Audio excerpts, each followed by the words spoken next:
السلام علیکم، کیسے ہیں آپ سب؟ ٹھیک ہیں؟ اچھا بچہ، آج میں نے آپ کو کہانی سناؤں گا تیسرا ہیرا۔ کہانی کا نام کیا ہے؟ تیسرا ہیرا۔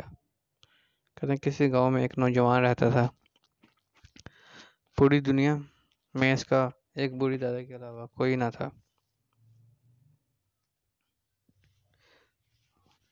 مگر نوجوان میں ایک بری عادت تھی کہ وہ بجائے محنت مزدوری کرنے کے چوری کر کے اپنی زندگی بسر کرتا تھا۔ اس کی دادی ہمیشہ سے سمجھاتی اور نصیحت کرتی کہ چوری کا پیشہ چھوڑ دو اور نیکی کا راستہ اختیار کرو، محنت مزدوری کر کے زندگی گزارو۔ وہ ہمیشہ کہتی، میرے پوتے، کیا تم چاہتے ہو کہ میں یوں ہی پریشان مر جاؤں؟ کیا تم اپنی چوری کی عادت نہیں بدلو گے؟ دادی، میں چوری خوشی سے نہیں کرتا، محنت مزدوری سے اتنی رقم نہیں ملتی کہ میں زندگی کی خوشی حاصل کر سکوں۔ میں ہمیشہ غریب نہیں رہنا چاہتا، اس لیے چوری کرتا ہوں تاکہ ہم اچھا کھا سکیں اور اچھے طریقے سے رہ سکیں۔ اچھا، تو پھر مجھ سے ایک وعدہ کرو کہ تم کم از کم جھوٹ کبھی نہیں بولو گے، ہمیشہ سچ بولو چاہے کچھ بھی ہو جائے۔ دادی نے کچھ سوچتے ہوئے کہا۔ دادی کی یہ بات سن کر نوجوان کچھ حیران تو ضرور ہوا، مگر پھر کہنے لگا، بہت اچھا دادی، میں وعدہ کرتا ہوں کہ کبھی کسی سے کسی بھی حال میں جھوٹ نہیں بولوں گا اور ہمیشہ سچ بولوں گا۔ یہ وعدہ کر کے نوجوان نے سمجھا کہ اس کی جان سستے میں چھوٹ گئی اور دادی کی زیادہ باتیں سننے سے بچ گیا۔ اسے یہ وعدہ معمولی اور آسان لگا کہ بلا یہ بھی کوئی بات ہے، صرف سچ ہی تو بولنا ہے، بول لیں گے، اسے کیا فرق پڑ جائے گا۔ بچوں، اس ملک پر ایک راجہ حکومت کرتا تھا اور وہ بہت امیر اور طاقتور تھا۔ وہ ہر وقت اپنی رعایا کی بھلائی کے لیے فکر مند رہتا، مگر کچھ عرصے سے وہ محسوس کر رہا تھا کہ اس کا وزیر اس سے ریاست کے حالات چھپا رہا ہے اور اس سے سچ نہیں بول رہا۔ یہ راجہ ملک کے سچے حالات جاننا چاہتا تھا، اس لیے ایک رات وہ پھٹے پرانے کپڑے پہن کر بیکاری کے بیس میں محل سے باہر نکلا۔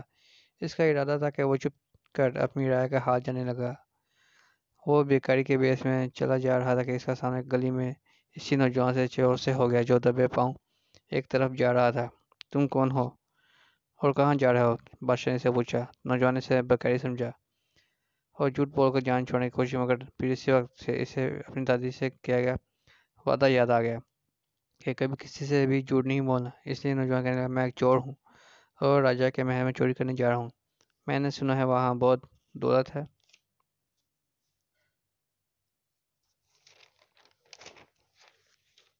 نوجوان کی بات سن کر راجہ پہلے تو حیران ہوا، پھر ہنستے ہوئے کہنے لگا، کیا تم جانتے ہو کہ محل میں سپاہیوں کا کڑا پہرا رہتا ہے؟ تم فوراً پکڑے جاؤ گے۔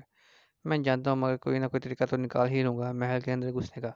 نوجوان بولا، اگر یہ بات ہے تو پھر میرے ساتھ آؤ، میں محل میں داخل ہونے کا ایک خفیہ راستہ جانتا ہوں۔ یہ کہہ کر راجہ اس نوجوان چور کو لے کر مختلف گلیوں سے ہوتا ہوا شاہی محل کے باہر پہنچ گیا۔ یہاں محل کی ایک دیوار میں ایک چھوٹا سا دروازہ بنا ہوا تھا۔ اس دروازے پر دو محافظ پہرا دے رہے تھے۔ راجہ اس طرف اشارہ کرتے ہوئے نوجوان سے کہنے لگا، یہاں محافظ بہت کم ہے، ابھی تھوڑی دیر میں ان کی جگہ دوسرے محافظ آ جائیں گے۔ جب یہ محافظ تبدیل ہو رہے ہوں گے تو تمہارے پاس اچھا موقع ہوگا کہ تم ان کی نظر بچا کر اندر گھس جانا۔ سامنے ہی راجہ کا کمرہ ہے، وہاں کے تخت کے نیچے تمہیں ایک چھوٹے سے سنہری ڈبے میں راجہ کا خزانہ مل جائے گا۔ یہ بات سن کر نوجوان نے حیرت سے راجہ کی طرف دیکھا اور پوچھنے لگا، تمہیں یہ سب کیسے معلوم ہے؟ راجہ جو بیکاری کے بیس میں تھا مسکراتے ہوئے بولا، تم اپنا کام کرو، ہمیں سب معلوم ہے۔ یہ کہتے ہوئے وہ ایک طرف چلا گیا۔ نوجوان ایک طرف ایک ماہر چور تھا، اس لیے اسے محل میں گھسنے میں کوئی وقت نہ ہوئی۔ جلد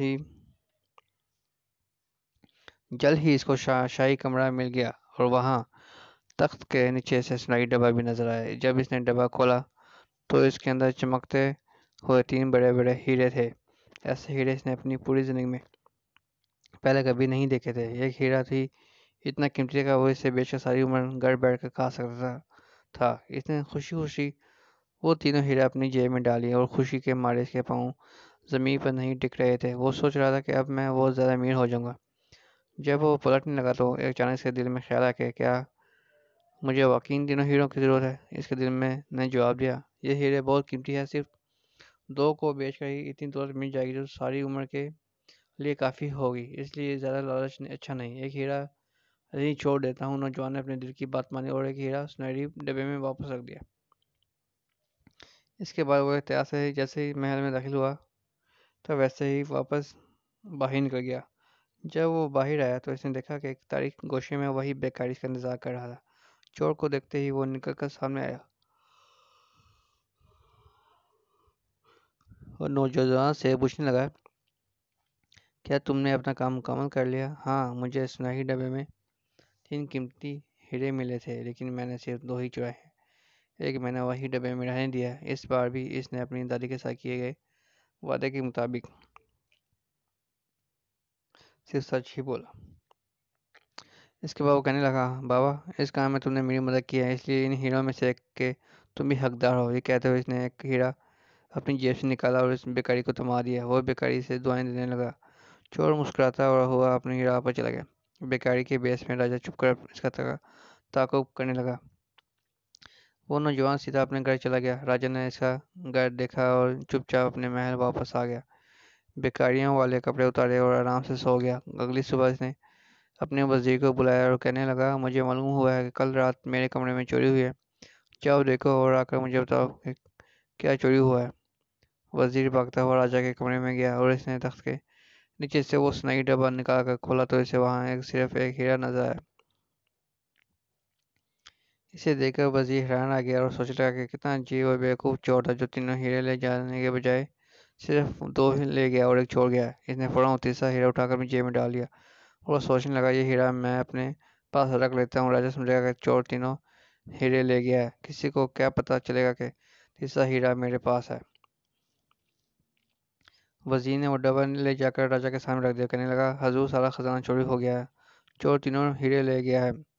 راجا نے ایک نظر ڈبے کی طرف دیکھا اور پھر وزیر کو نوجوان چور کے گھر کا پتہ بتا کر اسے حکم دیا کہ اس نوجوان کو فوراً گرفتار کر کے دربار میں پیش کرو۔ سپاہی دوڑے اور نوجوان چور کو لا کر راجا کے سامنے پیش کر دیا۔ دربار میں سارے درباری موجود یہ کارروائی دیکھ رہے تھے۔ کیا تم نے راجا کے کمرے سے 3 ہیرے چرائے ہیں؟ وزیر نے نوجوان سے پوچھا۔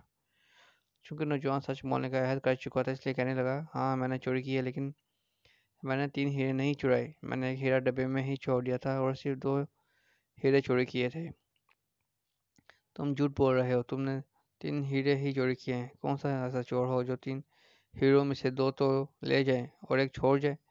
وزیر طنزیہ لہجے میں بولا، نہیں جناب، یہ سچ ہے، میں نے صرف 2 ہی ہیرے چرائے تھے۔ نوجوان نے سر جھکاتے ہوئے اپنی بات پر اصرار کیا۔ کہاں ہیں وہ ہیرے؟ وزیر نے پوچھا۔ نوجوان نے اپنی جیب میں ہاتھ ڈالا اور ایک ہیرا نکال کر سامنے رکھ دیا۔ ایک ہیرے کو دیکھ کر وزیر نے غصے سے چیختے ہوئے سوال کیا، تم تو کہہ رہے تھے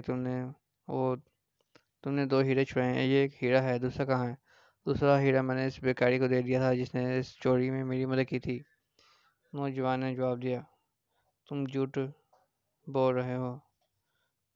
کون سا چور ایسا ہے جو اپنا چوری کا مال کسی اور کے ساتھ بانٹنے لگا؟ وزیر تیزی سے بولا۔ راجا اور سارے درباری ان دونوں کی ساری گفتگو خاموشی سے سن رہے تھے، چونکہ راکو اور راجا خود ہی بیکاری کے بیس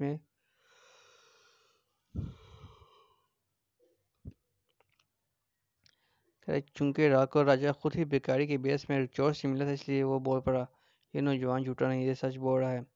وزیر اور سارے درباری حیرت سے راجا کی طرف دیکھنے لگے کہ وہ کیسے جانتا کہ یہ نوجوان سچ بول رہا ہے۔ ان کے چہروں پر حیرت دیکھتے ہوئے راجا کہنے لگا، راکو، جو بیکاری اس نوجوان کو ملا تھا وہ کوئی اور نہیں تھا، میں خود تھا، اور واقعی اس نے مجھے ایک ہیرا دیا تھا۔ اب مسئلہ دوسرے ہیرے کا نہیں بلکہ تیسرے ہیرے کا ہے۔ ایک ہیرا اس نوجوان کے پاس ہے، دوسرا میرے پاس ہے، تو سوال یہ پیدا ہوتا ہے کہ تیسرا ہیرا کہاں ہے جو اس نوجوان نے ڈبے میں ہی چھوڑ دیا تھا؟ آؤ اب اسے تلاش کرتے ہیں۔ یہ کہتے ہوئے راجا نے سپاہی کو حکم دیا کہ وہ وزیر کی تلاشی لیں۔ جب وزیر کی جیب میں تلاشی لی گئی تو انہیں وہ تیسرا ہیرا ان کے لباس سے مل گیا۔ راجا سارے درباریوں کی طرف متوجہ ہوا اور کہنے لگا، میں نے اپنے وزیر پر اعتماد اور بھروسہ کیا، لیکن اس نے مجھے دھوکہ دیا، اس لیے آج کے دور میں کسی پر بھروسہ نہیں کرنا چاہیے۔ اب اس کو اس وقت کی سزا ملے گی۔ پھر راجا کے اشارے پر جلال نے تلوار نکال کر وزیر کی گردن پر رکھ دی، جو خوف کے مارے لرز رہا تھا۔ اب راجا نے نوجوان چور کی طرف دیکھا اور بولا، اس نوجوان نے بھی چوری کا جرم کیا، لیکن اس نے کسی بھی صورت میں سچ بولنا نہیں چھوڑا، اس لیے اگر یہ اس بڑے دربار میں سب کے سامنے اس کام سے توبہ کرے، اللہ سے معافی مانگے اور آئندہ چوری نہ کرنے کا وعدہ کرے تو میں اسے نہ صرف معافی کر دوں گا بلکہ وزیر کے عہدے پر بھی مقرر کر دوں گا۔ نوجوان نے اسی وقت سچے دل سے توبہ کی اور عہد کیا کہ آئندہ کبھی کوئی غلط کام نہیں کرے گا۔ وہ اللہ کا شکر ادا کر رہا تھا کہ دادی سے وعدہ کرنے اور سچ بولنے کی وجہ سے آج اس کی جان بچی۔ راجا نے اسی وقت اسے اپنا وزیر مقرر کیا اور جلال کو حکم دیا کہ سابقہ وزیر گردن کاٹ دی جائے۔ لیکن ٹھہریے، یہ کہانی یہاں ختم نہیں ہوتی، ابھی کچھ باقی ہے، کیونکہ اس سے پہلے کہ جلال سابقہ وزیر گردن اڑاتا، نئے وزیر نے جلدی سے راجا کو مخاطب کیا۔ میں کچھ کہنا چاہتا ہوں حضور۔ سارے درباری اور راجا حیرت سے اس کی طرف دیکھنے لگا۔ کہو کیا کہنا ہے؟ نوجوان سر جھکاتے ہوئے بولا، پرانے وزیر نے یقیناً غلطیاں کی ہیں، لیکن میں سمجھتا ہوں کہ اسے بھی اسی طرح توبہ کرنے اور سدھرنے کا ایک موقع ملنا چاہیے، جیسے آپ نے مجھے توبہ کرنے کا ایک موقع دیا، اور اب میں آپ کا وزیر ہوں۔ راجا کو نوجوان وزیر کی یہ بات بہت پسند آئی اور اس نے سابقہ وزیر کی جان بخشی کرتے ہوئے اسے رہا کرنے کا حکم دیا، مگر اس کے ساتھ ہی اس نے یہ حکم بھی دیا کہ پرانے وزیر کی ساری دولت ضبط کر لی جائے اور آئندہ یہ ایک غریب آدمی کی طرح زندگی گزارے، تاکہ اسے غریبوں کی مشکلات کا احساس ہو سکے اور یہ بھی جان سکے جو لوگ مشکل وقت میں سچ بولتے ہیں وہ کبھی نقصان نہیں اٹھاتے۔ تو اس سے بچوں ہمیں کیا سبق ملا؟ اس سے ہمیں یہ سبق ملا کہ ہمیں ہمیشہ سچ بولنا، جھوٹ کبھی بھی نہیں بولنا، ٹھیک ہے۔